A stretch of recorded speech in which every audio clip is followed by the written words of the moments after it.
reading worms. The book I'll be reading is a classic Franklin story called Hurry Up, Franklin, written by Paulette Boudoir and illustrated by Brenda Clark. Franklin could slide down a riverbank all by himself. He could count forwards and backwards. He could zip zippers and button buttons. He could even sleep alone in his small, dark shell. But Franklin was slow, even for a turtle. "Hurry up, Franklin," pleaded his mother. "Hurry up, Franklin," begged his father. "Hurry up, Franklin," shouted his friends. "I'll be there in a minute," said Franklin, but there was always so much to see and so much to do. Franklin was never there in just a minute. One day, Franklin was very excited. He was going to Bear's house. It was a special day, a very special day. "Hurry up," said Franklin's mother. "You can't be late." It wasn't far to Bear's house, just along the path, over the bridge, and across the berry patch. Franklin meant to hurry, except he saw something unusual. He wandered off the path and found Rabbit bobbing up and down in the tall green grass. "What are you doing?" Franklin asked Rabbit. "Playing leapfrog," said Rabbit. "Do you want to play with me?" "I'm on my way to Bear's house," said Franklin, "and I can't be late." "There's lots of time," said Rabbit, forgetting that Franklin was slow, even for a turtle. "It's just along the path, over the bridge, and across the berry patch. Come play with me." Franklin knew it wasn't far, and so he said yes. Rabbit leaped over Franklin again and again. But after a while, Rabbit said, "It's time to go. Hurry up, Franklin, or you'll be late." Then Rabbit bounded along the path on his way to Bear's house. "I'll be there in a minute," said Franklin, and he meant to be there in just a minute, except he heard an odd sound. Franklin wandered even farther off the path until he found Otter sliding up and down the riverbank. "What are you doing?" Franklin asked Otter. "Slipping and sliding," answered Otter. "Do you want to play with me?" "I'm on my way to Bear's house," said Franklin, "and I can't be late." "There's lots of time," said Otter, forgetting that Franklin was slow, even for a turtle. "It's just along the path, over the bridge, and across the berry patch. Come play with me." Franklin knew it wasn't far, and so he said yes.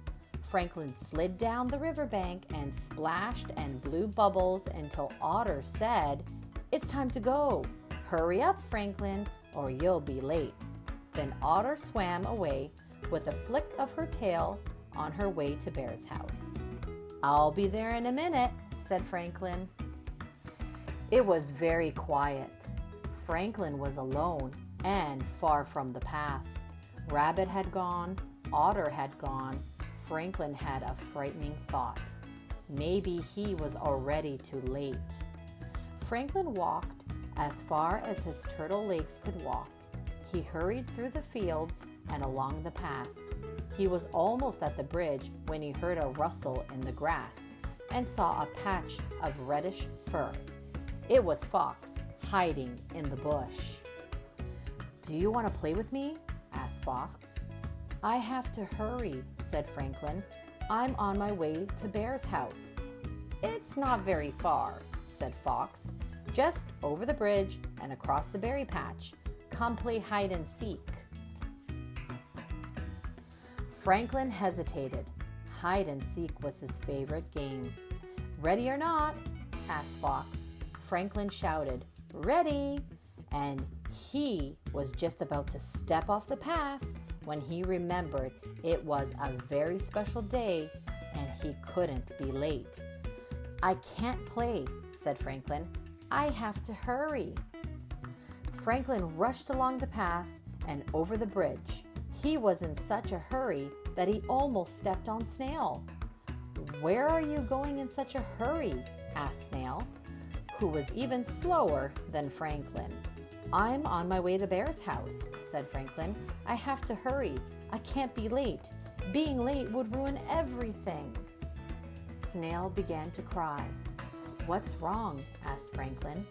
"I'll never get to Bear's house on time," sobbed Snail. "It's not very far," said Franklin, "just across the berry patch." It seemed very far to Snail, and he sobbed even harder. "Don't worry," said Franklin bravely. But even Franklin was worried. It was farther than he thought. It was a very big berry patch. He wished he hadn't played with Rabbit. He wished he hadn't played with Otter. He wished he hadn't wasted so much time talking to Fox. Then he remembered it was Bear's special day. There is no time to cry. He had to hurry. "Come along, Snail," said Franklin, helping Snail slide onto his back. "Please hurry," whispered Snail, but Franklin needed no urging. He moved surely and steadily. He hurried past the blackberries. He hurried past the gooseberries. He even hurried past the raspberries. And he was almost at Bear's front gate when he remembered something important. He stopped right there at the edge of the berry patch and started picking handfuls of the ripest, plumpest, juiciest blueberries in the berry patch. "We don't have time to pick berries," said Snail. "You know we can't be late," Franklin whispered into Snail's right ear. And soon Snail was helping too. They picked until the bush was clean. "Hurry up," said Snail. "Please hurry up, Franklin." He hurried up Bear's path, through the front door, across the kitchen, and into Bear's living room.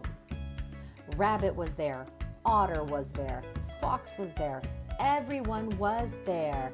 Franklin and Snail had made it just in time to shout, "Surprise! Have a happy birthday, Bear!" And he did. The end. If you like that story and want to read along with many more, like, subscribe, and hit that notification bell to be notified when I post my next video. Bye, reading worms, and remember, keep on worming!